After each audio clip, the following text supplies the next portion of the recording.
नमस्कार दोस्तों, आपका स्वागत है आपके अपने चैनल स्टडी वाइस ऑफिशियल पर। तो जैसा कि अभी एनटीपीसी का एग्ज़ाम चल रहा है और मैंने अभी कुछ वीडियोस डाली थी एनटीपीसी के एग्ज़ाम से रिलेटेड।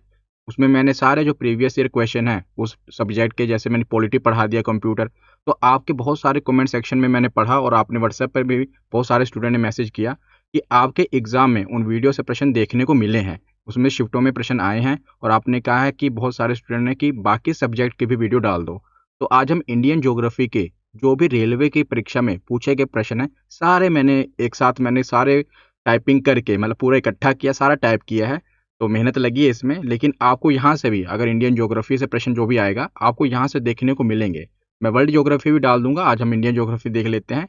तो इस वीडियो को अगर आप देख लेंगे ना, तो ज्योग्राफी से जो इंडियन ज्योग्राफी है, उससे बाहर प्रश्न आपको नहीं देखने को मिलेगा। तो चलिए, बिना देरी किए हुए वीडियो को शुरू करते हैं। तो चलिए वीडियो की शुरुआत करते हैं। तो पहला प्रश्न है कि निम्नलिखित में से किस देश के साथ भारत अपनी सबसे लंबी भू सीमा साझा करता है? तो कौन सा ऐसा देश है भारत का पड़ोसी देश जिसे भारत की सबसे लंबी भू सीमा लगती है, बाउंड्री लगती है, मतलब कि भूटान, पाकिस्तान, बांग्लादेश या म्यांमार?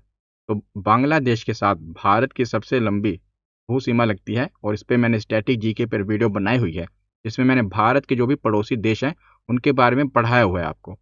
तो सीमा रेखा से लगने वाला बांग्लादेश जो है, सबसे ज़्यादा सीमा हमारी लगती है। बांग्लादेश आपको पता है, ये बांग्लादेश है। तो बांग्लादेश के साथ हमारे पश्चिम बंगाल, असम, मेघालय, त्रिपुरा और मिजोरम, इन राज्यों की सीमा लगती है। और बात की जाए कुल लंबाई की कि कितने किलोमीटर की सीमा लगती है, तो 4096 किलोमीटर की सीमा लगती है। तो भारत की लगभग किलोमीटर की थल सीमा पड़ोसी देशों से जुड़ी हुई है। तो कितने किलोमीटर की बाउंड्री भारत के पड़ोसी देशों के साथ लगती है? जैसे कि अभी हमने पढ़ा कि बांग्लादेश के साथ लगभग 4096 किलोमीटर, 97 कह लो, क्योंकि 4096.7 है लगभग। तो इसी तरह पूरे सभी पड़ोसी देशों के साथ मिलाकर कितनी थल सीमा लगती है? थल सीमा की बात की गई है, समुद्री सीमा की नहीं। तो 15,106 किलोमीटर, ऑप्शन सी इसका सही जवाब होगा।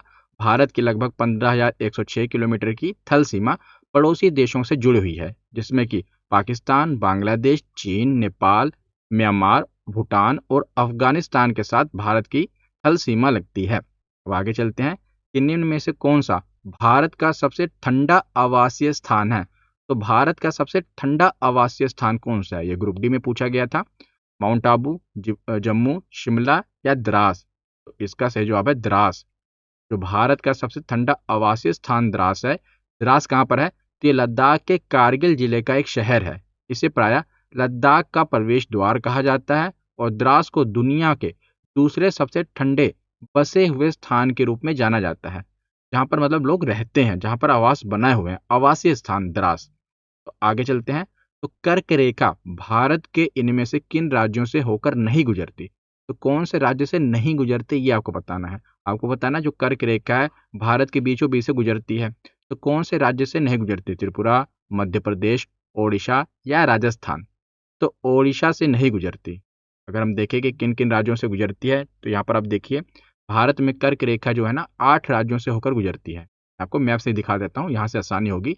यह कर्क रेखा आप जो देख रहे हैं, ये जो गुजरती है, तो किन राज्यों से गुजरती है? तो गुजरात, राजस्थान, मध्य प्रदेश, यह है छत्तीसगढ़, फिर उसके बाद यह है झारखंड, फिर पश्चिम बंगाल और त्रिपुरा और मिजोरम।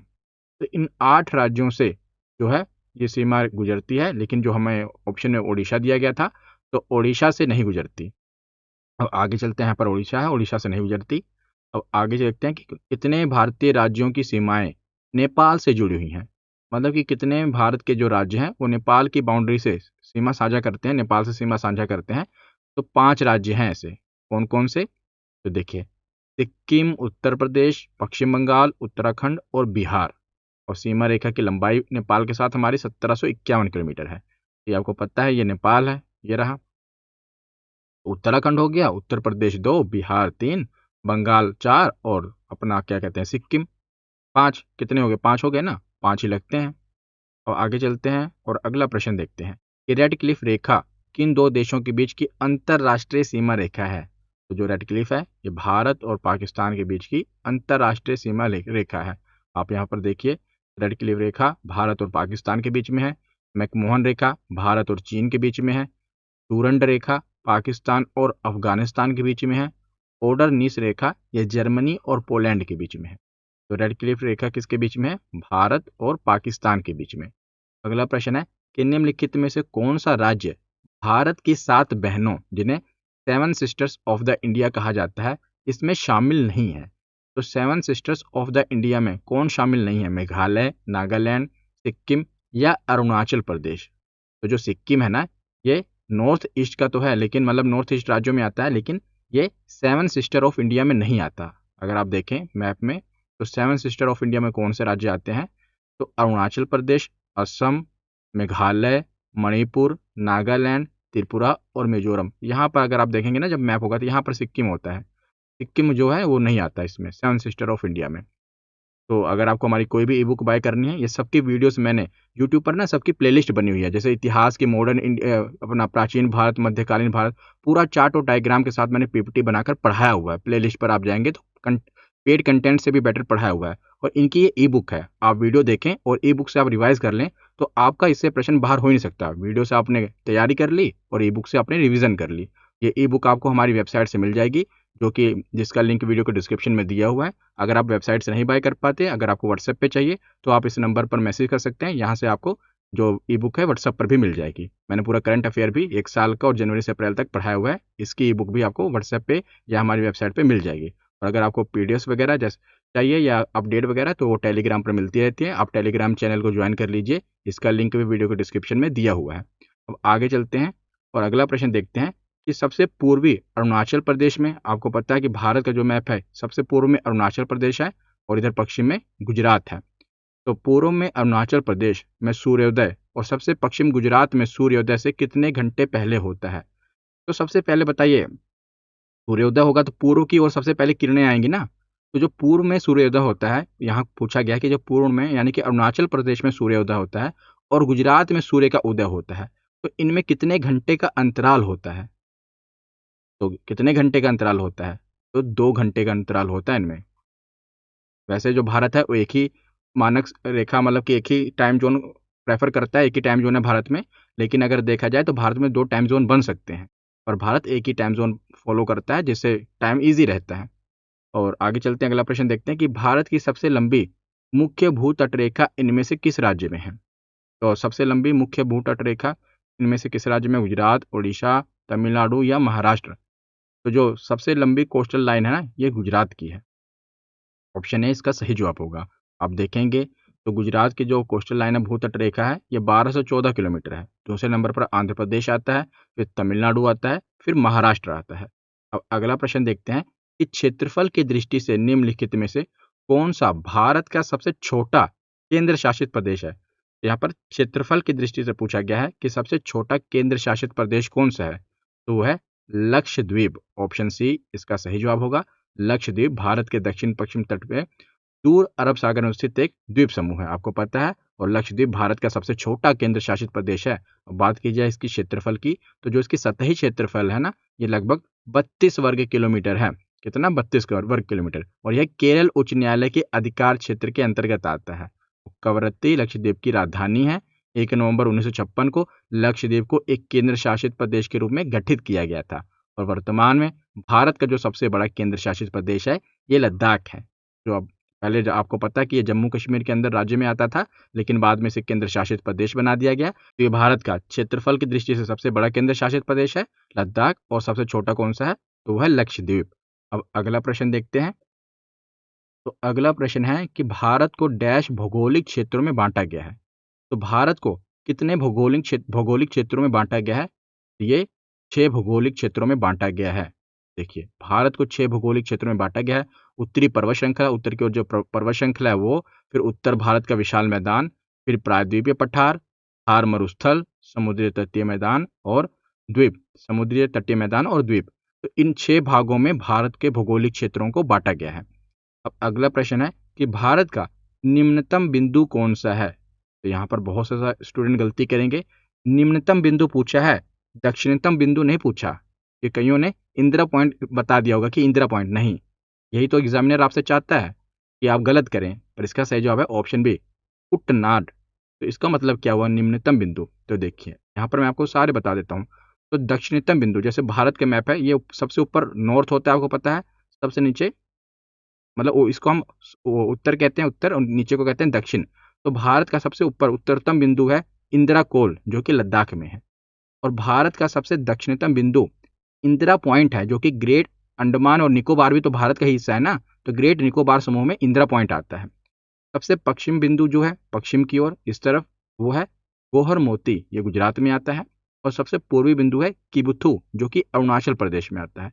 अब निम्नतम का मतलब होता है ऊंचाई के हिसाब से। एक होता है ना कि जैसे ये देश, जैसे भारत तो है, ये भारत में कोई जगह नीचे भी है ऊपर भी है, तो निम्नतम मतलब कि ऊंचाई के हिसाब से। तो निम्नतम ऊंचाई के हिसाब से कुटनाड है, जो कि केरल में आता है। ये सबसे निम्नतम ऊंचाई वाला मतलब कि भारत का है। ये प्रश्न पूछा गया था, क्योंकि ज़्यादातर जब निम्नतम पूछा जाता है तो हम दक्षिणतम मान के चले जाते हैं, पर ऐसा नहीं है।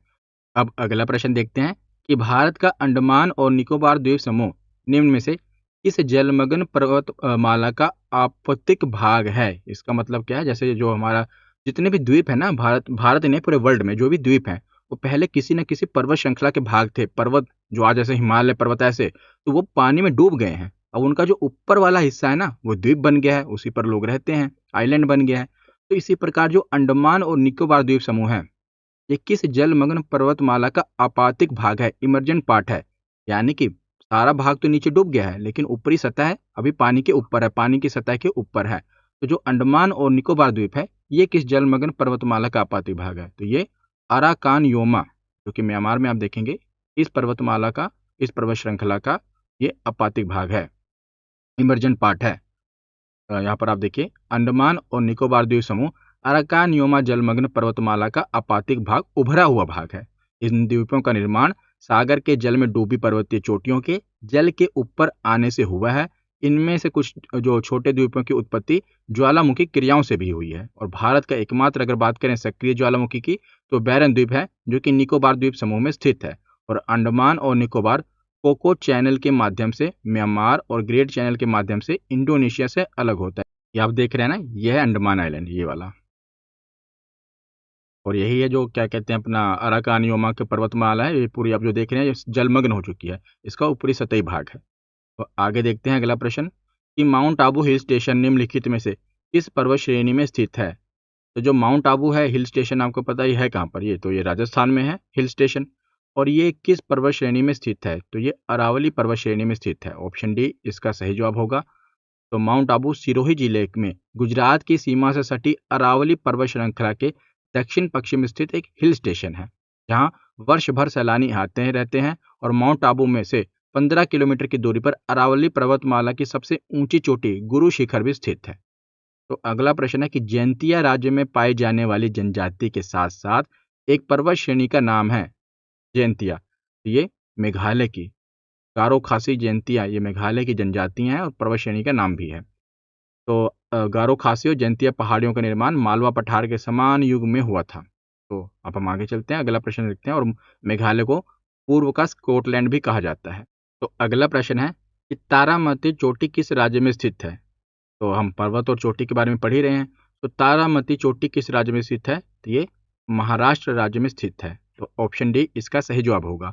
अब आगे देखते हैं।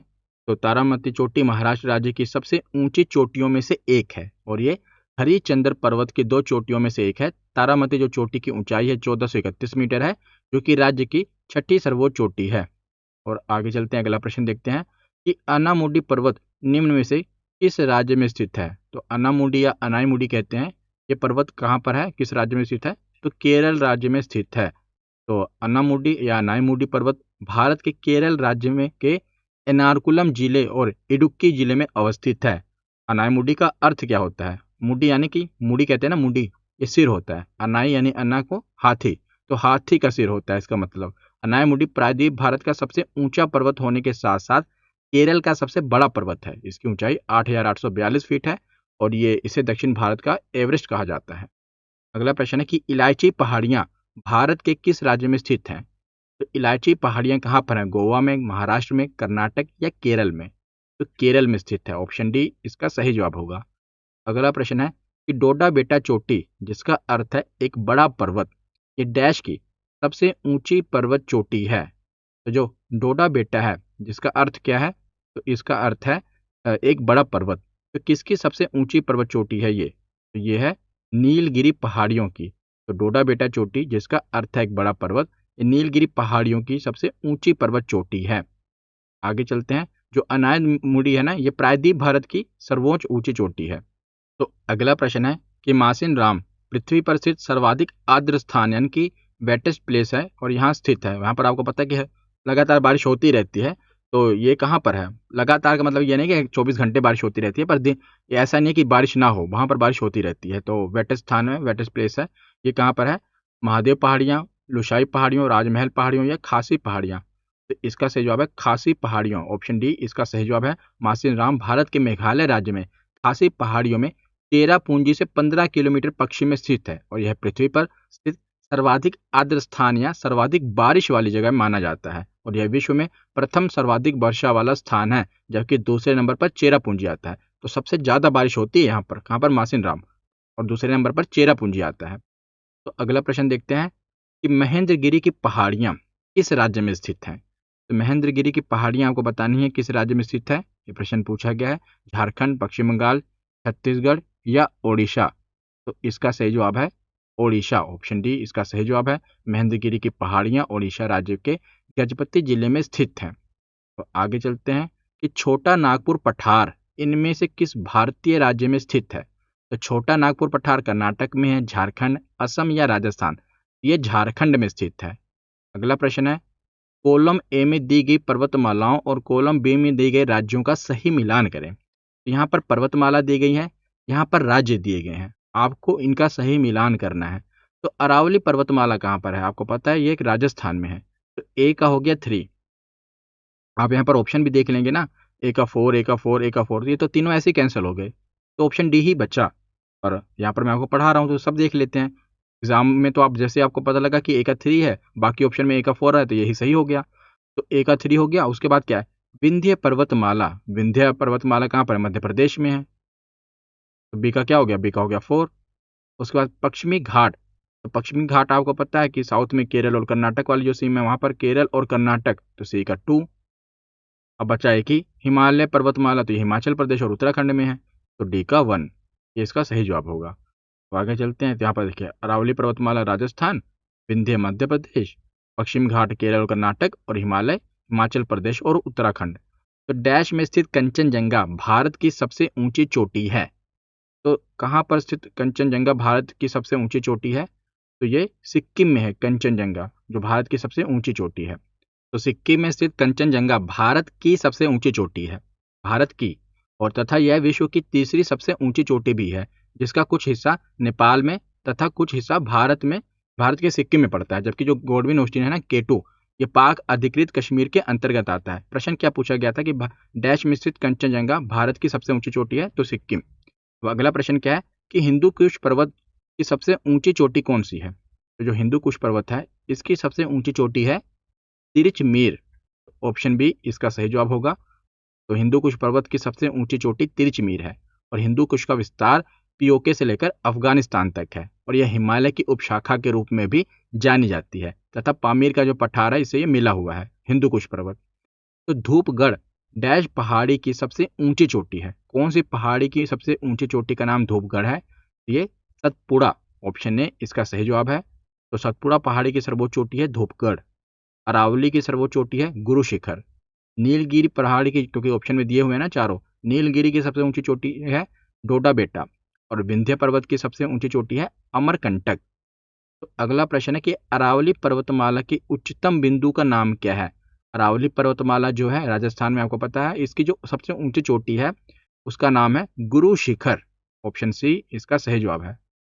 अगला प्रश्न क्या है कि निम्नलिखित में से कौन सी हिमालय की दूसरी सबसे ऊंची चोटी है? तो हिमालय की सबसे ऊंची चोटी है माउंट एवरेस्ट। कौन सी? माउंट एवरेस्ट, ये सबसे ऊंची चोटी है। नंबर 2 पर आती है केटू, जिसे गोडविन ऑस्टिन कहते हैं, और नंबर 3 पर आती है कंचनजंगा। जो कंचनजंगा मैंने पढ़ा ना, भारत वहाँ सिक्किम में है। तो केटू ये दूसरे नंबर पर आती है। अगला प्रश्न है, तो देखिए हिमालय की दूसरी सबसे ऊंची चोटी है केटू और यह विश्व की भी दूसरी सबसे ऊंची चोटी है, क्योंकि विश्व की सबसे ऊंची चोटी है माउंट एवरेस्ट और यह हिमालय की भी सबसे ऊंची चोटी है माउंट एवरेस्ट। अगला प्रश्न है कि रायसीना हिल कहाँ पर स्थित है? रायसीना हिल आपको बताना है कहाँ पर स्थित है। तो पहला कथन है ये वह स्थान है जहां जम्मू और कश्मीर के डोगरा शासकों ने जम्मू में अपना किला बनाया था। नहीं, ये गलत है। यह श्रीनगर में स्थित है रायसीना हिल, तो ये भी गलत है। यह राष्ट्रपति भवन वाले स्थान पर स्थित है, तो हाँ, रायसीना हिल पर ही राष्ट्रपति भवन बना है। अरावली श्रेणी का हिस्सा है रायसीना हिल, और यह कन्याकुमारी में स्थित एक चट्टानी संरचना है जहां स्वामी विवेकानंद की प्रतिमा। ये तो गलत है। तो राष्ट्रपति भवन वाले स्थान पर स्थित है, रायसीना हिल पर ही राष्ट्रपति भवन बना है। तो ऑप्शन सी इसका सही जवाब होगा। तो रायसीना हिल्स वह जगह है जहां राष्ट्रपति भवन बना हुआ है, और यह अरावली पहाड़ी का ही उत्तरी विस्तार है, मतलब कि अरावली पहाड़ी का ही विस्तार है। और राष्ट्रपति का आधिकारिक आवास व कार्यालय राष्ट्रपति भवन में ही स्थित है। रायसीना हिल्स के निकट अन्य महत्वपूर्ण इमारतों में संसद भवन, इंडिया गेट, रेल भवन, उद्योग भवन, वायु भवन, कृषि भवन और सेना भवन आदि आते हैं। अगला प्रश्न है कि दक्षिण भारत की सबसे ऊंची चोटी कौन सी है? तोदा बेटा, मुलायनागिरी, कलसुबाई या अनायमुडी? तो दक्षिण भारत की सबसे ऊंची चोटी है अनायमुडी। ऑप्शन डी इसका सही जवाब है। दक्षिण भारत की सबसे ऊंची चोटी है अनायमुडी, और यह 3 पहाड़ियों का केंद्र बिंदु है। तो अगला प्रश्न देखते हैं कि माउंट कंचनजंगा पर्वत क्या है? कंचनजंगा ये हिमालय का सबसे ऊंचा पर्वत है। गलत। माउंट एवरेस्ट के उत्तर में स्थित है। नहीं। विश्व का दूसरा सबसे ऊंचा पर्वत है, वो तो केटू है। विश्व का तीसरा सबसे ऊंचा पर्वत है, वही तो है कंचनजंगा। ऑप्शन डी इसका सही जवाब है। अगला प्रश्न है, तो माउंट कंचनजंगा पर्वत विश्व का तीसरा सबसे ऊंचा पर्वत है। तो रोहतांग दर्रा निम्न में से किस राज्य में स्थित है? जितने भी दर्रे हैं ये सब मैंने पढ़ाए हुए हैं, आप वीडियो जाकर देखिए, प्लेलिस्ट में सब वीडियो फ्री पड़ी हैं, पूरा कंटेंट फ्री पढ़ा हुआ है। तो रोहतांग दर्रा निम्न में से किस राज्य में स्थित है? रोहतांग दर्रा जो है ये अपना है हिमाचल प्रदेश में, यानी इसका सही जवाब है। तो रोहतांग दर्रा हिमाचल प्रदेश के में स्थित एक महत्वपूर्ण दर्रा है। यह मनाली को लेह से जोड़ता है। और अगला प्रश्न है कि डैश नामक बाढ़कृत मैदानों के नए ताजे निक्षेप लगभग प्रत्येक वर्ष नवीनीकृत होने के कारण उपजाऊ होते हैं और इस प्रकार गहन कृषि के लिए आदर्श होते हैं। ग्रुप डी में ये पूछा गया था। तो बेसिकली ये पूछा गया, जब बाढ़ आती है ना, बाढ़ में क्या होता है, जब नदी है वो जहाँ से अब पानी बह के आ रहा है, तो वहाँ जिस जो भूमि है, ऊपर की जो मिट्टी है, जो गाद है, उसको भी तो कचरा है वो भी बहा के लाएगा ना। और जहाँ पर दूसरी भूमि पर जहाँ पर बाढ़ आई हुई है, वहाँ पर उसकी जो भूमि है उसके ऊपर वो मिट्टी का जो ऊपरी परत है यहाँ से जो बह कर आई है वो उसके ऊपर आ जाएगी। तो उसको क्या कहा जाता है? और ये काफ़ी उपजाऊ होती है। तो इस क्योंकि नवी नवी मिट्टी आ रही है, काफ़ी उपजाऊ होती है, कृषि के लिए आदर्श होती है। तो इन मैदानों को क्या कहा जाता है? जिन मैदानों पर ये मिट्टी आई है उसको कहा जाता है खादर। कौन सा? खादर मैदान। ऑप्शन ए इसका सही जवाब है। खादर नामक बाढ़कृत मैदानों के नए ताजे निक्षेप लगभग प्रत्येक वर्ष नवीनीकृत होने के कारण उपजाऊ होते हैं। और जो पुराना होता है, पुराना जलोढ़ मृदा को उबांगर कहा जाता है और नए को खादर कहा जाता है। तो बुंदेलखंड और बघेलखंड भारत के किस भौतिक विशेषता का हिस्सा है? तटीय मैदान है, ये प्रायद्वीपीय पठार है, उत्तरी मैदान है, या हिमाचल की पर्वतमाला है? तो बुंदेलखंड और बघेलखंड ये प्रायद्वीपीय पठार का हिस्सा है। Option B. हमने पढ़ा था ना, भारत को 6 उसमें बांटा गया, हिस्सों में बांटा गया है। तटीय मैदान है, उसमें हिमालय श्रृंखला है, ये सब तो प्रायद्वीपीय पठार में आता है। ये देखिए, बुंदेलखंड और बघेलखंड पठार भारत को प्रायद्वीपीय पठार का उत्तरी भाग है। तो अगला प्रश्न है कि हिमालय पर्वतमाला का वह हिस्सा जो तीस्ता और दिहांग नदी के बीच स्थित है, इसको क्या कहते हैं? असम हिमालय, कुमाऊं हिमालय, पंजाब हिमालय, कश्मीर व हिमाचल हिमालय? इसे कहते हैं असम हिमालय। ऑप्शन ए इसका सही जवाब है। अगर आप भारत का मैप देखेंगे तो देखिए, सिंधु नदी से लेकर सतलुज नदी के बीच में जो हिमालय, देखिए पूरी हिमालय पर्वत श्रृंखला है यहाँ से यहाँ तक। तो सिंधु नदी से सतलुज नदी के बीच का जो हिमालय से पंजाब हिमालय कहते हैं। यहाँ पर आपको पता है पंजाब आता है, पंजाब हिमालय कहा जाता है। और सतलुज नदी से काली नदी, ये काली नदी हिमालय और सॉरी नेपाल जो है ना, नेपाल की जो बाउंड्री इधर काली नदी है, तो सतलुज और काली नदी के बीच में आता है कुमाऊं हिमालय कहते हैं इसे। काली नदी और तीस्ता नदी के बीच के हिमालय को नेपाल हिमालय कहा जाता है। ठीक है। और तीस्ता नदी और ब्रह्मपुत्र में दिहांग नदी है, जो अभी तो हमसे पूछा भी गया था ना प्रश्न पीछे, कौन सा? अभी यही पूछा गया था कि देखिए तीस्ता और दिहांग नदी, तो हमने असम हिमालय टिक किया ना, तो यही तीस्ता और दिहांग नदी के बीच में आता है असम हिमालय।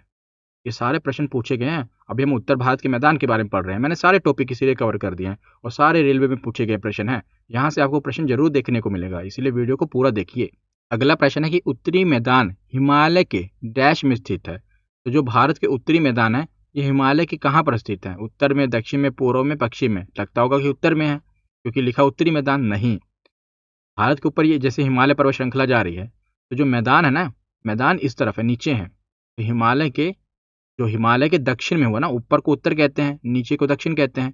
तो हिमालय के दक्षिण में मैदान आते हैं, ऊपर तो पर्वतीय एरिया है भारत के ऊपर की तरफ, नीचे मैदानी एरिया है ना। तो हिमालय के किस ओर आएंगे? दक्षिण की ओर।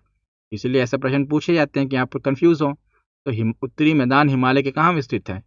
ये इसको हटाइए, उत्तर में नहीं है, ये है ना कहाँ पर? दक्षिण में स्थित। ऑप्शन बी इसका सही जवाब है। अगला प्रश्न है कि निम्न में से कौन सा भारत का सबसे बड़ा नदी द्वीप है? तो नदी द्वीप पूछा गया है, तो ये है माजुली द्वीप, ये भारत का सबसे बड़ा नदी द्वीप है। अगला प्रश्न है तो भारत का सबसे बड़ा नदी द्वीप कौन सा है? माजुली, जो कि ब्रह्मपुत्र नदी में असम में स्थित है। ठीक है। तो इंदिरा पॉइंट इनमें से किस द्वीप के दक्षिण भाग में स्थित है? तो जो इंदिरा पॉइंट है, ये किस द्वीप के, जो भारत का सबसे, हमने पढ़ा था, दक्षिणतम बिंदु है ना, ये किस द्वीप के दक्षिण भाग में स्थित है? तो ग्रेट निकोबार द्वीप के दक्षिण भाग में स्थित है इंदिरा पॉइंट। अगला प्रश्न है कि हिमाचल प्रदेश में स्थित लाहौल और स्पीति घाटियां कुल्लू घाटी के द्वारा जुड़ी हुई हैं। कौन सा दर्रा इन्हें जोड़ता है, ये आपको बताना है। तो इन्हें जोड़ता है अपना रोहतांग दर्रा। ऑप्शन ए इसका सही जवाब है। तो देखिए, रोहतांग दर्रा लाहौल और स्पीति घाटियों को जोड़ता है, नाथुला दर्रा सिक्किम को, बारालाचा दर्रा हिमाचल प्रदेश और मायाली दर्रा उत्तराखंड को। तो अगला प्रश्न है कि इनमें से कौन से भारत और चीन के मध्य स्थित 3 व्यापारिक जांच चौकियां में शामिल नहीं है? तो भारत और चीन के बीच में दर्रे आपको मैंने पढ़ाए हुए हैं, यहाँ दर्रे लिखा हुआ है, दर्रे नहीं है, दर्रे होते हैं ये, दर्रे, दर्रे। तो बिंदी लगा दिया तो दर्रे हो गए। तो जो दर्रे होते हैं, मैंने पढ़ाए हुए हैं आपको। दर्रों का काम क्या होता है? जैसे 2 पहाड़ हैं या 2 पर्वत हैं, उनके बीच में जो रास्ता होता है ना, बनाया जाता है, उसी को दर्रा कहा जाता है। तो भारत और चीन के बीच में यहाँ पर 4 ऑप्शन दिए गए हैं। 3 ऐसे दर्रे हैं जो भारत और चीन को जोड़ते हैं, तो जहाँ पर मतलब दोनों देशों की जांच जो चौकियां होंगी। लेकिन एक ऐसा दर्रा है जो भारत का अपना ही है, अंदर ही है, वो किसी दूसरे देश के साथ, मतलब कि चीन के साथ नहीं है। वहाँ पर पूछा गया ना, इनमें से कौन से भारत और चीन के मध्य स्थित 3 व्यापारिक जांच चौकियों में शामिल नहीं है? तो इनमें से लिपू लेक तो है, नाथुला भी है, शिपिकिला भी है, खैबर दर्रा नहीं है, दर्श लिख दिया हुआ है खैबर दर्रा। तो टाइपिंग मिस्टेक है, आप समझ लेना, वो गलत टाइप हो गया है। तो खैबर दर्रा पाकिस्तान एवं अफगानिस्तान की सीमा पर स्थित हिंदू कुश पर्वत श्रृंखला में स्थित है। जो लिपू लेक दर्रा है, ये उत्तराखंड राज्य में स्थित है और भारत को तिब्बत से होते हुए व्यापारिक मार्ग में जोड़ता है। तो तिब्बत पर आपको पता ही है कि चाइना ने कब्जा कर लिया हुआ है, अपने देश में शामिल कर लिया हुआ है। तो उत्तराखंड और तिब्बत, और नाथुला दर्रा आपको पता है सिक्किम, और सिक्किम राज्य को दक्षिण तिब्बत से, और शिपकिला दर्रा जो है हिमाचल प्रदेश को तिब्बत से जोड़ता है। तो निम्नलिखित में से कौन सा दर्रा सिक्किम को चीन से जोड़ता है? तो सिक्किम को चीन से कौन सा दर्रा जोड़ता है, ये आपको बताना है। आसान है, बहुत बार पूछा भी गया। नाथुला दर्रा है, ऑप्शन बी इसका सही जवाब है। तो दिफू दर्रा कहाँ पर स्थित है? तो दिफू दर्रा स्थित है अपना यहाँ पर अरुणाचल प्रदेश में। तो इसमें कहाँ दिया हुआ है? हिमाचल हिमालय। ऑप्शन बी इसका सही जवाब है। बोलन दर्रा किस देश में स्थित है? तो बोलन दर्रा है अपना पाकिस्तान में। ऑप्शन सी इसका सही जवाब है। अपना पाकिस्तान बोल रहा हूँ मैं, चलो अपना ही है, ऑप्शन सी इसका सही जवाब है। तो बोलन दर्रा पाकिस्तान में स्थित है। यह दर्रा पश्चिम पाकिस्तान में बलूचिस्तान का एक प्रमुख दर्रा है। तो अब झील प्रपात के बारे में पढ़ते हैं कि निम्नलिखित में से कौन सी भारत की वह एकमात्र झील है जिसका निर्माण पृथ्वी पर उल्का पिंड के टकराने से हुआ है? तो ये सब पढ़ाया हुआ है ना मैंने आपको, झील अभी लेटेस्ट वीडियो डाली हुई है जो मैंने अपना स्ट्रेटेजी के, उसमें मैंने आपको झीलों के बारे में पढ़ाया था। तो एक उल्का पिंड टकराने के कारण एक झील बनी थी, उसका निर्माण हुआ था, उसका नाम क्या है? तो लोनार झील। और ये है कहाँ पर, ये बताइए? महाराष्ट्र में है। तो कोलेरू झील कहाँ पर स्थित है? कोलेरू झील जो है ना, ये आंध्र प्रदेश में है। मैंने आपको ट्रिक भी बताई थी, आंध्र मतलब अंधेरा, अंधेरे, और कोलेरू को काले से रिलेट करना था कि अंधेरे में सब काला काला दिखाई पड़ता है। और आंध्र को आप अंधे से भी रिलेट कर सकते हैं कि अंधे व्यक्ति को सिर्फ काला काला दिखाई पड़ता है, कोलेरू झील। अगला प्रश्न है कि भारत की सबसे बड़ी खारे पानी की झील कहाँ पर है? किस क्षेत्र में स्थित है? रेगिस्तान क्षेत्र में, कृष्णा डेल्टा में, गंगा डेल्टा में, या महानदी डेल्टा में? तो महानदी डेल्टा में भारत की सबसे बड़ी खारे पानी की झील स्थित है। ऑप्शन डी इसका सही जवाब होगा। और भारत की सबसे बड़ी खारे पानी की झील है कौन सी? ये चिल्का झील है। और यह झील है कहाँ पर? तो ओडिशा राज्य में महानदी डेल्टा पर अवस्थित है। और भारत की सबसे बड़ी अंतस्थलीय मतलब इनलैंड, जो एक होता है कि चिल्का झील जो है, ये सब मैंने पढ़ाया हुआ है, यहाँ पर थोड़ा डिटेल में हो जाएगा। मतलब कि जैसे भारत के जो भूमि है उसके बीच में है और एक तटीय रेखा पे है, तो अंतःस्थलीय मतलब भूमि के बीच में। तो यह है अपनी राजस्थान में सांभर झील। अगला प्रश्न है कि चिल्का झील निम्नलिखित में से किस पक्षी जंतु के लिए प्रसिद्ध है? चिल्का झील पर कुछ प्रवासी पक्षी आते हैं, उनका नाम क्या है, उसके लिए प्रसिद्ध है? तो राजहंस, ऑप्शन बी इसका सही जवाब है। चिल्का झील एशिया का सबसे बड़ा और विश्व का दूसरा सबसे बड़ा लेगून झील है, और सर्दियों के दौरान भारतीय उपमहाद्वीप पे कुछ प्रवासी पक्षी आते हैं। राजहंस को आकर्षित करने वाला यह सबसे बड़ा मैदान होने के साथ यह पौधों और जानवरों की कई संकटग्रस्त प्रजातियों का निवास स्थान है। तो अगला प्रश्न है कि पूर्वोत्तर भारत की निम्नलिखित में से कौन सी झील मीठे पानी की सबसे बड़ी झील है? तो पूर्वोत्तर भारत यानी कि नॉर्थ ईस्ट इंडिया, तो इसमें मीठे पानी की सबसे बड़ी झील कौन सी है? लोकटक, पुलिकट, डल, कोलेरू झील। तो सबसे पहले तो नॉर्थ ईस्ट में होनी चाहिए, वो है लोकटक। ऑप्शन ए इसका सही जवाब होगा। लोकटक झील मणिपुर में स्थित है। ये पूर्वोत्तर भारत के मीठे पानी की सबसे बड़ी झील है। और आपको पता होगा कि लोकटक झील में विश्व का एकमात्र तैरता हुआ उद्यान यानी कि पार्क है, नेशनल पार्क है, उसका नाम है केबुल लामजाओ नेशनल पार्क। तो अगला प्रश्न है कि सोमगो झील भारत के किस राज्य में स्थित है? तो सोमगो आती है सिक्किम में। ऑप्शन बी इसका सही जवाब होगा। अगला प्रश्न है कि निम्नलिखित में से कौन सी भारत की सबसे बड़ी प्राकृतिक यानी कि नेचुरल मीठे पानी की झील है? तो कौन सी जो है भारत की सबसे बड़ी मीठे पानी की झील है? तो यह है वूलर झील।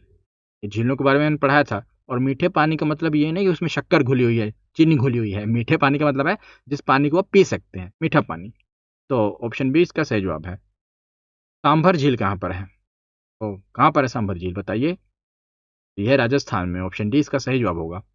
और भारत की सबसे बड़ी तटीय खारे पानी की झील इनमें से किस राज्य में स्थित है? सबसे बड़ी तटीय खारे पानी की झील ओडिशा राज्य में स्थित है। ऑप्शन बी इसका सही जवाब होगा। और उसका नाम क्या है? तो उसका नाम है चिल्का झील। अगला प्रश्न है कि किस भारतीय जलप्रपात में राजा, रानी, रॉकेट और रोरर नामक 4 अलग अलग झरने हैं? ये मैंने जलप्रपात वाली वीडियो में आपको बताया था ना कि एक झरना है, उसके 4 भाग हैं, मतलब कि 4 धाराएं गिर रही हैं, उनका नाम अलग अलग रख दिया है। एक झरना एक ही है। एक का नाम राजा रखा हुआ है, एक का रानी, एक का रॉकेट और एक का रोरर। ये किस जलप्रपात के झरने मतलब इसका भाग है? तो जोग जलप्रपात जो है उसके ये पार्ट है। अगला यहाँ पर आप देखिए जोग जलप्रपात ये है कहाँ पर है? ये बहुत बार पूछा गया, तो कर्नाटक में है। तो डल झील भारत के निम्न में से किस राज्य में स्थित है? जो डल झील है ना, गुजरात में है? नहीं, यह है जम्मू कश्मीर में। ऑप्शन सी इसका सही जवाब है। तो बांग्लादेश में प्रवेश, अब नदियों पर आ गए हम। बांग्लादेश में प्रवेश करने के बाद नदी को निचले मार्ग में जमुना नदी के रूप में जाना जाता है। तो कौन सी नदी है जिसे बांग्लादेश में जैसे वो एंटर करती है तो उसे जमुना नदी कहते हैं? वो है ब्रह्मपुत्र नदी। इसे बांग्लादेश में जमुना, यमुना नहीं, जमुना नदी के नाम से जाना जाता है। ऑप्शन बी इसका सही जवाब है। तो देखिए जो अपन ने कौन सी नदी है, ब्रह्मपुत्र नदी ना, ये जब चीन से निकलती है तिब्बत से तो वहां पर इसे सांगपो नदी कहते हैं। उसके बाद ये अरुणाचल प्रदेश में आती है, इसे दिहांग कहते हैं, दिहांग नदी। असम में हम इसे ब्रह्मपुत्र नदी कहते हैं। और जब ये बांग्लादेश में चली जाती है ना, उसके बाद ये समुद्र में चली जाती है तो इसे जमुना नदी कहा जाता है। बांग्लादेश में जमुना नदी कहते हैं। अगला प्रश्न है कि निम्नलिखित में से कौन सी नदी सिंधु नदी की सहायक नदी है? सिंधु नदी की सहायक नदियां ना सतलुज, ब्यास, रावी, चिनाब, झेलम। तो ब्यास नदी। ऑप्शन बी इसका सही जवाब है। जो 5 नदियां हैं पंजाब की ओर बहती हैं, आपको पता है। इन पर अभी लड़ाई भी चल रही है ना, भारत और पाकिस्तान की। भारत ने जो पानी के लिए जो संधि थी, सिंधु जल समझौता, अभी अभी के लिए पोस्टपोन किया हुआ है। तो ऑप्शन बी ब्यास नदी इसकी सहायक नदी है। पारी दोआब निम्नलिखित में से किस क्षेत्र में स्थित है? दो आब का मतलब पहले आपको पता होना चाहिए। देखिए आब का मतलब होता है पानी या नदी। नदी समझ लीजिए, आब का मतलब होता है नदी। और दो का मतलब दो। तो दो नदी के बीच के भाग को, जहाँ दो नदियां मिल रही हैं या उसके बीच के मिल नहीं रही हैं, बस जैसे एक ही नदी मान लीजिए ये है और ये दूसरी नदी है, इसके बीच में जो एरिया है इसको कहा जाता है, कुछ नाम से पुकारा जाता है, जैसे बारी। तो इसके नाम में है बा यानी कि ब्यास और रावी। तो ब्यास और रावी के बीच में जो हिस्सा होगा, क्षेत्र होगा, उसे बारी दोआब कहा जाएगा। ठीक है, समझ गए? अब आपको आसान हो गया। अब जैसे यहाँ पर आप देखिए, आपसे पूछा है चा दोआब किसके बीच में आता है?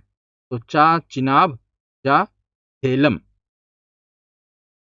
रचना तो रा से रावी और चना से चा वाला चिनाब, विष्ट, तो ट सतलुज, स विष्ट, सत्त सतलुज और व व्यास। तो इस प्रकार दोआब का नाम रखा गया है। पूर्णा और गिरना नदियां निम्न में से किस नदी प्रणाली की सहायक नदियां हैं? तो सहायक नदी पूछा गया कि पूर्णा और गिरना, ये जो दो सहायक नदियां हैं, ये किस नदी की सहायक नदियां हैं? ये ताप्ती नदी की सहायक नदियां हैं। ऑप्शन ए इसका सही जवाब होगा। तो पूर्णा और गिरना नदी ताप्ती की सहायक नदियां हैं। ताप्ती की अन्य सहायक नदियां भी हैं, जैसे पंजारा, वागुर, बोरी और अनर। अगला प्रश्न है कि लोकपावनी और भवानी, तो नाम है नदियों के, लोकपावनी और भवानी, ये किसकी सहायक नदियां हैं? तो ये ना गोदावरी, महानदी, कृष्णा या कावेरी? तो ये कावेरी नदी की सहायक नदियां हैं। तो लोकपावनी और भवानी कावेरी नदी की सहायक नदियां हैं।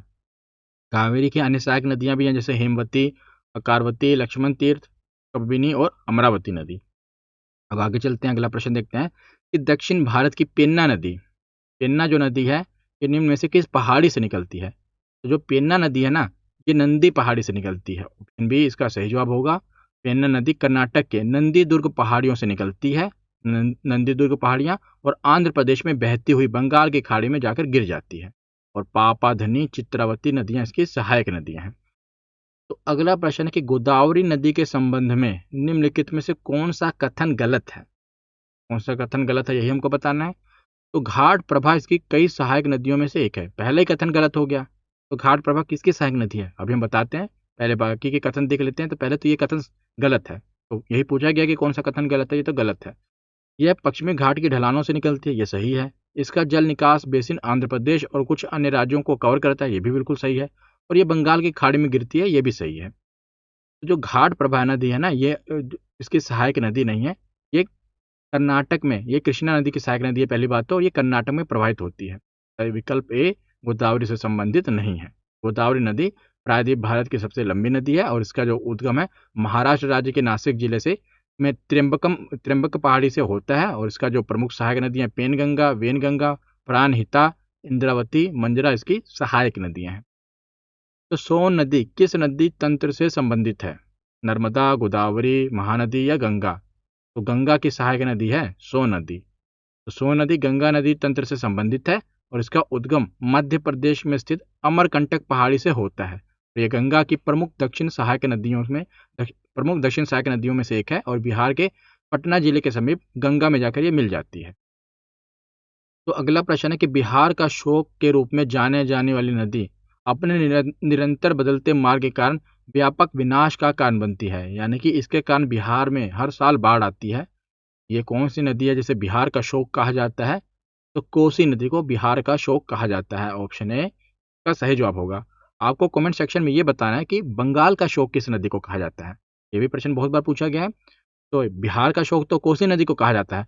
बंगाल का शोक किसे कहा जाता है? अभी टाइप कीजिए तुरंत कि बंगाल का शोक किस नदी को कहा जाता है। तो अगला प्रश्न है कि निम्न में से किस नदी को दक्षिण गंगा कहा जाता है? नर्मदा, गोदावरी, पेरियार या तापी? तो गोदावरी को दक्षिण गंगा कहा जाता है। गोदावरी नदी का उद्गम नासिक जिले में त्र्यंबक पहाड़ी से हुआ है और इसे दक्षिण गंगा कहा जाता है। और कावेरी नदी को दक्षिण भारत की गंगा कहा जाता है। तो अगला प्रश्न है कि निम्न में से कौन सी नदी यमुना की सहायक नदी नहीं है? तो यमुना की सहायक नदी नहीं है वो आपको बताना है। तो केन ये तो है, गंडक गंडक नहीं है, बेतवा भी है, चंबल भी है। तो गंडक इसका सही जवाब होगा। ऑप्शन बी, ऑप्शन बी इसका सही जवाब है। तो देखिए, गंडक नदी यमुना की सहायक नदी है, बल्कि किसकी सहायक नदी है? ये गंगा की सहायक नदी है। और गंडक नदी को नेपाल में नारायणी के नाम से जाना जाता है। अगला प्रश्न देखते हैं कि प्रसिद्ध माजुली द्वीप किस नदी पर स्थित है? तो जो माजुली द्वीप है ना, ये है अपना ब्रह्मपुत्र नदी। ऑप्शन सी इसका सही जवाब है। तो प्रसिद्ध माजुली द्वीप ब्रह्मपुत्र नदी पर असम में स्थित है। तो अगला प्रश्न है कि निम्नलिखित में से कौन सी नदी का उद्गम उद्गम यानी कि ओरिजिन भारत में नहीं है? कोयल, सांक, ब्रह्मपुत्र और ब्राह्मणी। तो सीधा ये ब्रह्मपुत्र आपको पता है तिब्बत से निकलती है। भारत में बहती तो है पर इसका ओरिजिन तो भारत में नहीं है। तो ऑप्शन सी इसका सही जवाब है। ब्रह्मपुत्र नदी का उद्गम तिब्बत के दक्षिण में मानसरोवर के निकट चेमायुडुंग नामक हिमालय यानी ग्लेशियर से हुआ है और यह तिब्बत, भारत तथा बांग्लादेश से होकर बहती है। तो अगला प्रश्न है कि निम्नलिखित में से कौन सी नदी अरब सागर में गिरती है? गोदावरी, लूनी, साबरमती या कृष्णा? अरब सागर आपको पता ना, मान लीजिए भारत है तो इस तरफ है अरब सागर, तो इस तरफ के जो सागर को अरब सागर कहते हैं, गुजरात के पास जो नीचे ना अरब सागर, तो गोदावरी, लूनी, साबरमती और कृष्णा। तो इधर आपको पता है साबरमती। साबरमती जो नदी है ना, ये अरब सागर में गिरती है। प्रायद्वीपीय भारत की नदियों को देखिए दो भागों में बांटा गया है, एक है अरब सागर में गिरने वाली नदियां और एक है बंगाल की खाड़ी में गिरने वाली नदियां। तो बंगाल की खाड़ी आपको पता है इस तरफ है और अरब सागर इस तरफ है, तो एक बंगाल की खाड़ी की तरफ गिर रही हैं कुछ नदियां और कुछ नदियां जो हैं ये अरब सागर में गिर रही हैं। तो अरब सागर में जो गिरने वाली मुख्य नदियां हैं जो आपसे पूछी जाती हैं, एक होगी साबरमती, नर्मदा, ताप्ती, माही, पेरियार, मांडवी, जुआरी, ये नदियां अरब सागर में गिरती हैं। और बंगाल की खाड़ी में गिरने वाली नदियां जो प्रमुख नदियां पूछी जाती हैं, कृष्णा, कावेरी, गोदावरी, महानदी, स्वर्णरेखा, ब्राह्मणी और वैतरणी। और उल्लेखनीय यह है कि लूनी जो नदी है ना, ये भारत की एकमात्र अंतर्वाही नदी है। लूनी नदी का उद्गम अजमेर में स्थित नाग की पहाड़ियों से होता है, लेकिन ये नदी जाकर मतलब विलीन हो जाती है, समुद्र में नहीं जाती, ये अंदर ही जाके जमीन में विलीन हो जाती है। तो अगला प्रश्न है कि केंद्र शासित प्रदेश दादरा नगर हवेली में से प्रवाहित होने वाली प्रमुख नदी कौन सी है? तो दादरा और नगर नगर हवेली यहाँ से बहने वाली एक प्रमुख नदी है, उसका नाम है दमन गंगा। ऑप्शन बी इसका सही जवाब होगा। दमन गंगा नदी का उद्गम सह्याद्री पर्वत श्रेणी के निकट अंबे गांव यानी कि नासिक जिले से हुआ है और इसका अपवाह क्षेत्र 2318 वर्ग किलोमीटर है। और यह महाराष्ट्र, गुजरात, केंद्र शासित महाराष्ट्र से तो निकलती है, फिर गुजरात, उसके बाद केंद्र शासित प्रदेश दादरा एवं नगर हवेली और दमन और दीव से होकर प्रवाहित होती है। तो उसके बाद और दमन के निकट यह अरब सागर में मिल जाती है। और निम्नलिखित में से कौन सी नदी अंडमान और निकोबार द्वीप समूह में बहती है? तो अंडमान और निकोबार द्वीप समूह में बहती है सिमसैंग, सोमेश्वरी, कलपोंग या उमखरा। आप देख रहे हैं कैसे प्रश्न पूछे गए हैं और ये प्रश्न अब रिपीट होते ही आपको पता है। तो कलपोंग इसका सही जवाब होगा। जो कलपोंग है ये अंडमान और निकोबार द्वीप समूह में बहती हुई नदी है। तो अगला प्रश्न है, अब नदी घाट परियोजनाएं पढ़ लेते हैं यानी कि बांध वगैरह। तो दुनिया का सबसे बड़े बांधों में से एक हीराकुंड बांध किस नदी पर बना हुआ है? तो बड़े बांधों में से एक है तो नदी भी बड़ी होनी चाहिए, तो महानदी पर। तो ऑप्शन सी महानदी पर बना हुआ है। महानदी प्रणाली उड़ीसा राज्य की सबसे बड़ी नदी और प्रायद्वीपीय भारत की तीसरी सबसे बड़ी नदी है।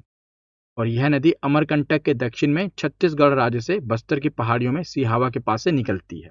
और इसी पर दुनिया के सबसे बड़े बांधों में से एक हीराकुंड बांध बना हुआ है। तो सरदार सरोवर बांध का निर्माण गुजरात में डैश पर किया गया है। गुजरात में कहाँ पर किया गया है, किस नदी पर किया गया बेसिकली? तो नर्मदा नदी। ऑप्शन बी इसका सही जवाब होगा। सरदार सरोवर जो बांध है गुजरात के नौगांव के पास नर्मदा नदी पर बना हुआ गुरुत्व बांध है, ग्रेविटी बांध है। तो निम्न में से कौन सा बांध गंगा नदी पर बनाया गया है? चमेरा बांध, कोयना बांध, टिहरी बांध या रिहंद बांध? तो जो उत्तराखंड का टिहरी बांध है ना, ये अपना बनाया गया है गंगा नदी पर। और बाकी चमेरा बांध जो है आप देखेंगे ये रावी नदी पर बना हुआ है हिमाचल प्रदेश में। कोयना बांध कोयना नदी पर बना है, महाराष्ट्र में है। रिहंद बांध रिहंद नदी पर बना है, उत्तर प्रदेश में है। क्या गया था टिहरी बांध, ये उत्तराखंड के टिहरी गढ़वाल जिले में भागीरथी नदी पर बनाया गया है। तो भागीरथी नदी पता है आपको कि गंगा नदी, देखिए देवप्रयाग जगह है उत्तराखंड में, वहां पर भागीरथी नदी और एक तरफ अलकनंदा नदी, अलकनंदा नदी और भागीरथी नदी आकर मिलती हैं देवप्रयाग में, तो वहीं से इसको गंगा कहा जाने लगता है। पहले जो गंगा नदी है ना, देखिए दो धाराएं आती हैं अलकनंदा और भागीरथी, ये दोनों आकर मिलती हैं एक जगह पर, उसे कहते हैं देवप्रयाग। वहां पर जब मिल जाती हैं तो एक नदी बन जाती है, तो उसी को कहा जाता है गंगा। तो भागीरथी आप गंगा समझ लीजिए, क्योंकि ऑप्शन में भागीरथी तो दिया नहीं हुआ है, गंगा नदी पूछा गया है, तो यही टिहरी बांध आता है। तो अगला प्रश्न देखते हैं। तो भाखड़ा नांगल बांध किस नदी पर बना हुआ है? गोदावरी, सतलुज, ब्रह्मपुत्र या झेलम? तो भाखड़ा नांगल जो बांध है ना, ये सतलुज नदी पर बना है। ऑप्शन बी इसका सही जवाब होगा।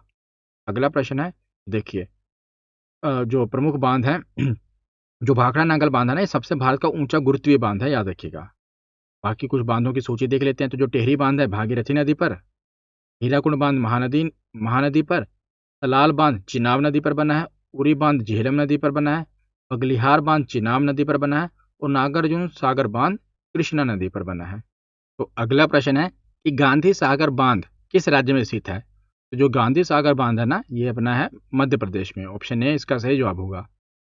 तो जायकवाड़ी जायकवाड़ी जल विद्युत परियोजना किस नदी पर बनाई गई है? आप देख रहे हैं कितनी बार रिपीट हुआ है। तो जो जायकवाड़ी जल विद्युत परियोजना है, यहाँ से बिजली मिलती है, ये आपको बताना है कि किस नदी पर बनाई गई है।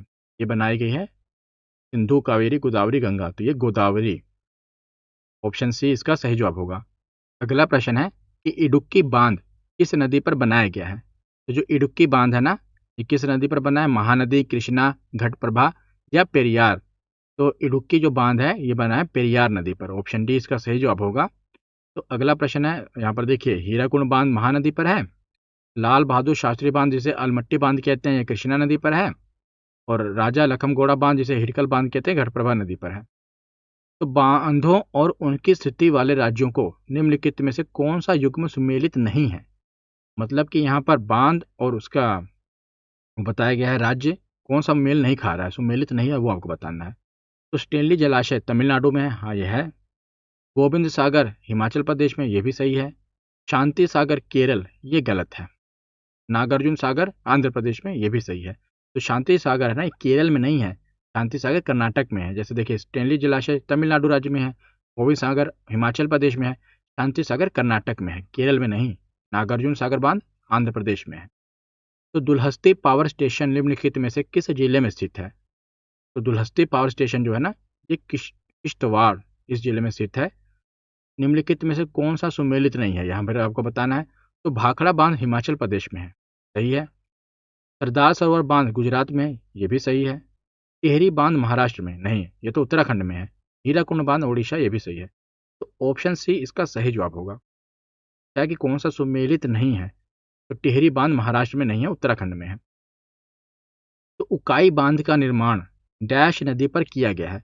तो उकाई बांध का निर्माण किस नदी पर किया गया है? ताप्ती, गोदावरी, नर्मदा या कृष्णा? इसका सही जवाब होगा ताप्ती। ताप्ती नदी पर उकाई बांध का निर्माण किया गया है। अगला प्रश्न है कि तिपाई मुख बांध निम्न में से किस राज्य में स्थित है? तो तिपाई मुख, आपने तो पहली बार हो सकता है नाम ही सुना हो कि तिपाई मुख बांध भी है, पर ये कहाँ पर है, किस राज्य में? तो मणिपुर में है। ऑप्शन सी इसका सही जवाब है। तो तिपाई मुख बांध मणिपुर राज्य में बराक नदी पर स्थित है, और इस बांध का उद्देश्य बाढ़ नियंत्रण और पन बिजली यानी कि पानी से बिजली उत्पादन करना है। तो अगला प्रश्न है कि अलमट्टी बांध का निर्माण बहुत बार पूछा गया है। अलमट्टी बांध का निर्माण किस नदी पर किया गया है? तो अलमट्टी बांध का निर्माण कृष्णा नदी पर किया गया है। ऑप्शन सी इसका सही जवाब होगा। कर्नाटक के बीजापुर जिले में कृष्णा नदी पर स्थित एक जल विद्युत परियोजना है अलमट्टी बांध। तो अगला प्रश्न है कि दक्षिण भारत के पहाड़ी क्षेत्रों में मौजूद निम्नलिखित कौन सी मिट्टी इस क्षेत्र को चाय और कॉफी की कृषि के लिए उपयुक्त बनाती है? तो चाय और कॉफी के लिए पहली बात तो कौन सी मिट्टी है जो आपको पता है जरूरी होनी चाहिए, कौन सी मिट्टी चाहिए, और दक्षिण भारत में कौन सी मिट्टी है जहां पर ये चाय और कॉफी की कृषि के लिए इसे उपयुक्त बनाती है पहाड़ी क्षेत्र? तो है लेटराइट मिट्टी। भारत की मिट्टियों के बारे में पढ़ रहे हैं ना, तो लेटराइट मिट्टी। तो लाल और पीली मिट्टी और कुछ हिस्सों में आसानी में पाई जा सकती है। तो लाल और पीली मिट्टी ओडिशा और छत्तीसगढ़ में आसानी से पाई जा सकती है। तो लाल और पीली मिट्टी ओडिशा और छत्तीसगढ़ के कुछ हिस्सों में और मध्य गंगा के मैदानों में दक्षिण भाग के आसानी से पाई जा सकती है। तो अगला प्रश्न है कि भारत में पाई जाने वाली निम्न में से किस प्रकार की जो मृदाएं हैं, ये देश के कुल क्षेत्रफल का लगभग 40% भाग में मौजूद है। यानी कि भारत में जो भारत का क्षेत्रफल है उसके 40% भाग में, यानी कि सबसे ज्यादा भारत में कौन सी मिट्टी पाई जाती है, यही हम कह सकते हैं 40% भाग है।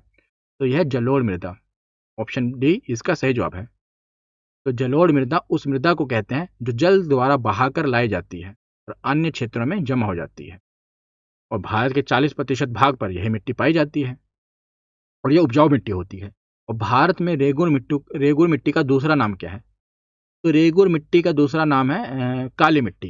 काली मिट्टी को रेगुर मिट्टी कहते हैं।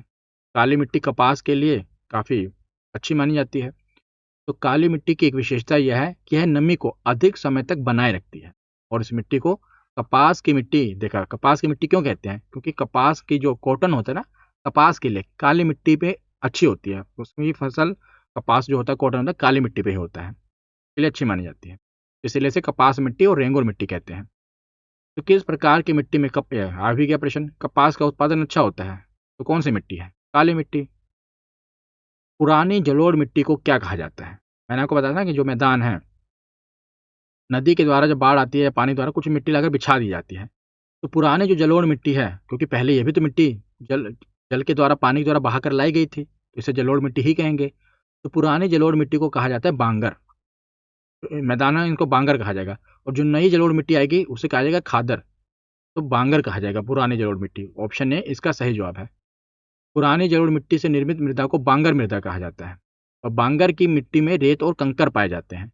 और बांगर मृदा मैदान की ऊंची सतह पर पाई जाती है। और जो नवी जलोढ़ मिट्टी होती है उसे खादर कहा जाता है। तो बारिश के तुरंत बाद उत्पन्न हुई मिट्टी की सौंधी खुशबू को क्या कहते हैं? तो बारिश के बाद आपको पता है ना कि मिट्टी में एक सौंधी खुशबू आती है, और मुझे तो अच्छी लगती है, बहुत से लोगों को अच्छी लगती है वो मिट्टी की जो सौंधी खुशबू होती है। तो उसे क्या कहते हैं? उसका नाम है भाई साहब, ऐसे नहीं है, उसका नाम रखा गया है। क्या है? पेट्रिचर, टेम्पस वर्नम, ब्रोची या इर्दा। तो उसे कहते हैं पेट्रिचर। ऑप्शन ए इसका सही जवाब है। पेट्रिचर क्यों है? तो बारिश के तुरंत बाद उत्पन्न हुई मिट्टी की सौंधी खुशबू को पेट्रिचर कहते हैं। शुष्क मृदा के दौरान कुछ पौधों द्वारा निर्मित तेल से उत्पन्न गंध मिट्टी द्वारा अवशोषित कर ली जाती है। और जो बारिश के दौरान जियोम्स्मिन नामक कार्बनिक यौगिक तथा एक्टिनोबैक्टीरिया के साथ हवा में मुक्त किया जाता है, जिससे गीली मिट्टी द्वारा एक विशेष सुगंध का उत्सर्जन होता है, जिसे पेट्रिचर कहा जाता है। तो अगला प्रश्न है कि भारत के कुछ भागों में मिट्टी का रंग लाल होने का कारण क्या होता है? तो आपको पता है कि भारत में लाल मिट्टी भी पाई जाती है। तो लाल मिट्टी होने का कारण क्या है? वहां पर खून बहा, इस कारण मिट्टी लाल नहीं हुई है। खून बहने के कारण, खनिज के कारण, कौन सा खनिज है जिसके कारण, उस खनिज की उत्पत्ति के कारण मिट्टी में उसका रंग लाल हो जाता है? वो है फेरिक ऑक्साइड की मौजूदगी। ऑप्शन सी इसका सही जवाब है। फेरिक ऑक्साइड के कारण मिट्टी का रंग लाल हो जाता है। लाल मिट्टी का जमाव पठारी क्षेत्रों में पाया जाता है और इसमें धातुओं एवं खनिजों की अधिकता होती है, जिनमें लोह तत्व, फेरिक ऑक्साइड, एल्यूमिना तथा चूना पर्याप्त मात्रा में पाया जाता है। और फेरिक ऑक्साइड के कारण ही, मौजूदगी के कारण ही मिट्टी का रंग लाल हो जाता है। तो आगे कृषि एवं पशुपालन कि भारत का प्रमुख गेहूं उत्पादक क्षेत्र निम्नलिखित में से कौन सा है? सुंदरबन डेल्टा, पूर्वी घाट, पश्चिमी घाट या पंजाब हरियाणा का मैदानी भाग। तो जो भारत का प्रमुख गेहूं उत्पादक क्षेत्र है ना, ये पंजाब हरियाणा का मैदानी जो भाग है ये है, इसको गेहूं उत्पादक क्षेत्र कहा जाता है। यहाँ सबसे ज्यादा, मतलब कि क्षेत्रफल के हिसाब से सबसे ज्यादा गेहूं होता है। अगला प्रश्न है कि भारत में श्वेत क्रांति का जनक किसे माना जाता है? तो भारत में श्वेत क्रांति का जनक माना जाता है वर्गीज कुरियन को। ऑप्शन बी इसका सही जवाब है। तो भारत में श्वेत क्रांति का जनक डॉक्टर वर्गीज कुरियन को माना जाता है। और इसे श्वेत क्रांति मतलब दूध, जिसे श्वेत क्रांति किसे कहते हैं पहले ये बताइए ना। जो दूध उत्पादक, दूध वाले को श्वेत क्रांति कहा जाता है। तो रबी और खरीफ होती है, इसमें मौसमों के बीच एक छोटा मौसम कहा जाता है। तो रबी और खरीफ आपको पता है ना, फसलें और मौसम, इनके बीच में, रबी और खरीफ के बीच में एक मौसम होता है, उसे कहा जाता है जायद मौसम। अभी समझाता हूँ आपको। तो भारतीय जलवायु की विशेषताओं के आधार पर यहाँ को जो फसल है ना, इन्हें 3 फसली मौसम पाए जाते हैं भारत में, रबी, खरीफ और जायद। रबी जो है ये नवंबर दिसंबर से लेकर मार्च अप्रैल के बीच में, और इसमें कौन सी फसलें होती हैं? तो गेहूं, चना, मटर, सरसों होती है। और खरीफ जो मौसम होता है, फसलें होती हैं इसमें मई जून से सितंबर अक्टूबर तक, और इसमें फसलें होती हैं धान, बाजरा, मक्का, मूंगफली और चना, और इनके बीच में आता है जायद। अप्रैल से जून के मध्य ककड़ी, खीरा, ये जो तरबूज, खरबूज, सब्जियां, ये सब इसमें पाई जाती हैं। तो चमड़ा कोको का संबंध किस रंग की क्रांति से है? तो चमड़ा क्रांति, चमड़ा चमड़ा की जो कौन सी क्रांति से संबंध है चमड़ा? तो यह है भूरी क्रांति। ऑप्शन डी इसका सही जवाब होगा। भूरी क्रांति किस उत्पादन से संबंधित है? चमड़ा। स्वर्ण क्रांति बागवानी फसलों के उत्पादन से। धूसर क्रांति यानी उर्वरक के से। काली क्रांति पेट्रोलियम और कोयले से। अगला प्रश्न है कि एम एस स्वामीनाथन भारत में हुई इनमें से किस आर्थिक क्रांति से संबंधित हैं? जो एम एस स्वामीनाथन है ना, जैसे वर्गीज कुरियन है, वो श्वेत क्रांति से संबंधित है। एम एस स्वामीनाथन हरित क्रांति से संबंधित हैं। ऑप्शन बी इसका सही जवाब होगा। एम एस स्वामीनाथन को भारत में हरित क्रांति का जनक माना जाता है। इन्होंने मैक्सिकन गेहूं की एक किस्म को भारतीय खाद्यान्न की कमी दूर करने के लिए सबसे पहले अपनाने के लिए स्वीकार किया था, और इसके कारण भारत के गेहूं उत्पादन में वृद्धि हुई थी, और भारत में हरित क्रांति की शुरुआत 1966-7 में हुई थी। तो विश्व स्तर पर शुरू करने का श्रेय नॉर्मन बोरलॉग को जाता है। यानी कि वर्ल्ड लेवल पर देखा जाए तो हरित क्रांति लेकर आए हैं नॉर्मन बोरलॉग, और भारत में लेकर कौन आए हैं? तो भारत में लेकर आए हैं एम एस स्वामीनाथन। श्वेत क्रांति का श्रेय जाता है वर्गीस कुरियन को, और ये दूध के उत्पादन से संबंधित है। गुलाबी क्रांति जो होती है इसका संबंध फार्मास्यूटिकल प्याज और झींगा मछली के उत्पादन से संबंधित है। पीली क्रांति का संबंध तिलहन यानी कि जिनसे तेल निकलता है उनसे संबंधित है। तो रजत क्रांति, अब रजत क्रांति यानी कि सिल्वर, इसका संबंध किससे है? तो अंडे के उत्पादन से। ऑप्शन ए इसका सही जवाब है। रजत क्रांति अंडा उत्पादन, श्वेत क्रांति दूध उत्पादन, हरित क्रांति कृषि उत्पादन। तो भारत में धान की फसल में पाया जाने वाला प्रमुख खरपतवार कौन सा है? तो धान की फसल में पाया जाने वाला भारत में प्रमुख खरपतवार है बार्नयार्ड ग्रास, जिसे कहते हैं, जिसका साइंटिफिक नेम है एकिनोकोलोआ क्रुसगेली। अगला प्रश्न देखते हैं, यही है अगला प्रश्न है कि तिलहनों की बुवाई की वजह से खाद्य तेल के उत्पादन में अचानक हुई वृद्धि को कौन सी क्रांति कहा जाता है?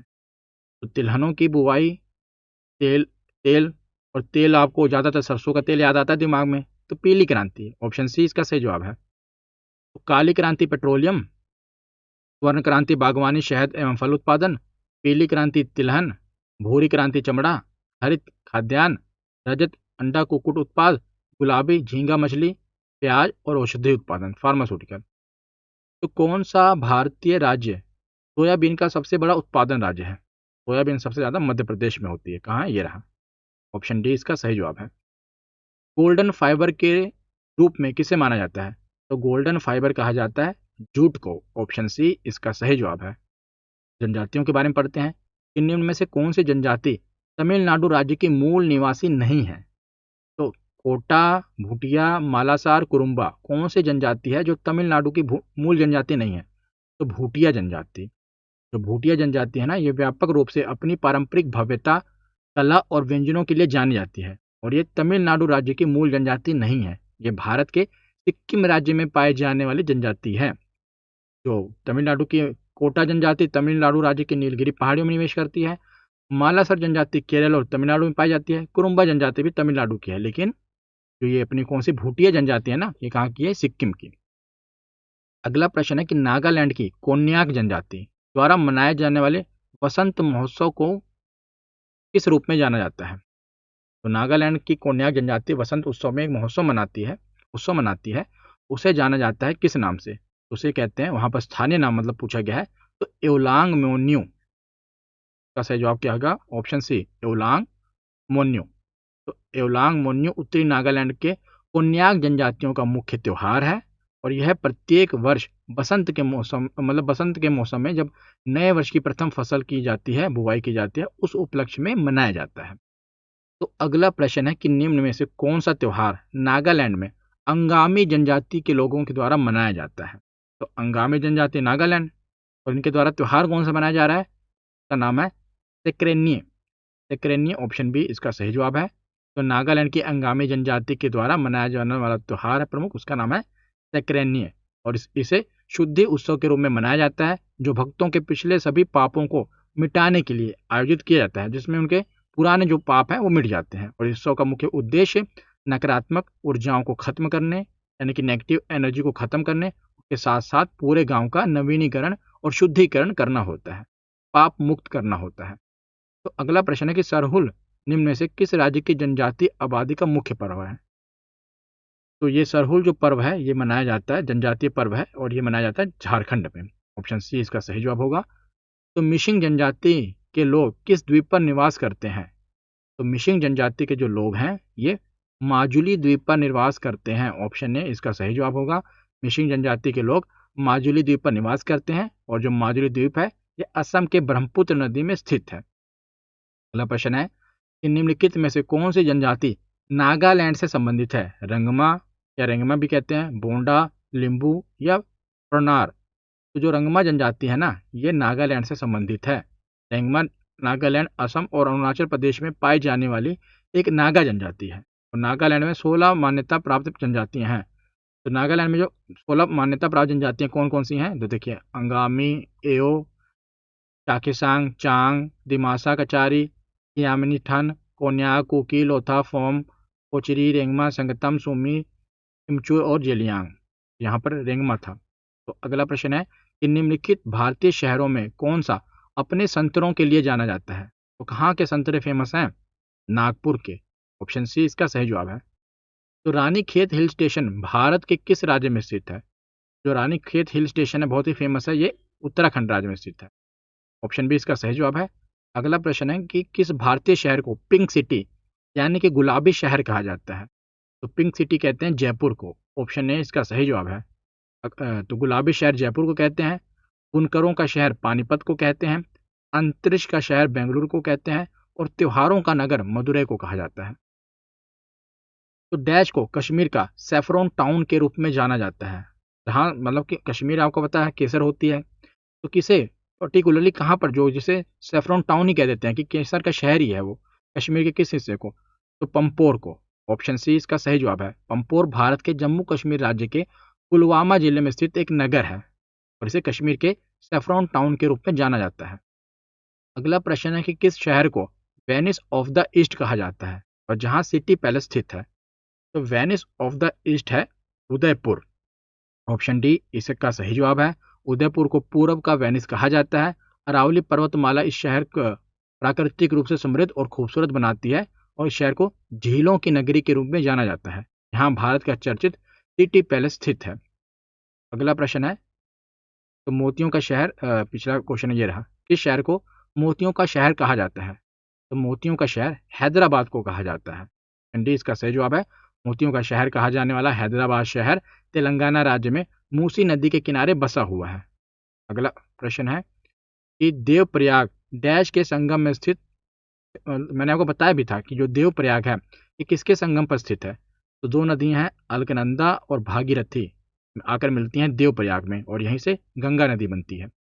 तो ऑप्शन डी अलकनंदा और भागीरथी देवप्रयाग के संगम पर स्थित है। तो अलकनंदा और भागीरथी का जहाँ संगम होता है उसे देवप्रयाग कहते हैं। अलकनंदा और धौली गंगा जिसे विष्णु गंगा कहते हैं का जहाँ पर संगम होता है उसे विष्णु प्रयाग कहते हैं।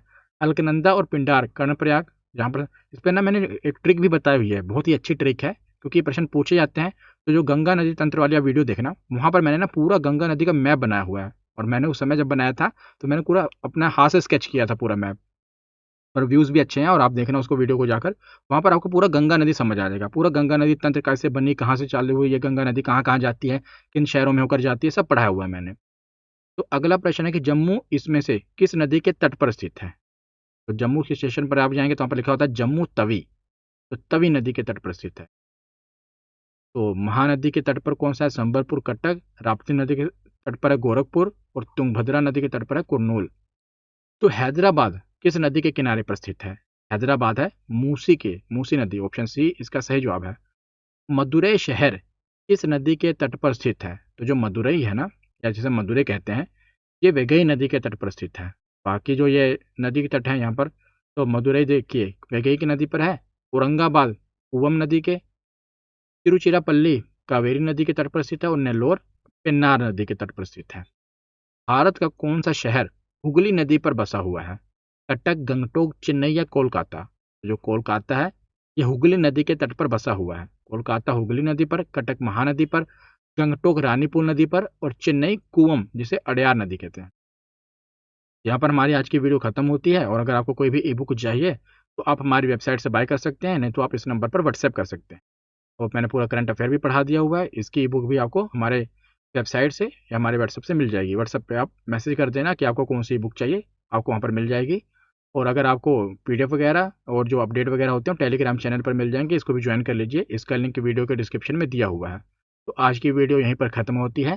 कैसी लगी ये वीडियो कमेंट सेक्शन में ज़रूर बताना। धन्यवाद।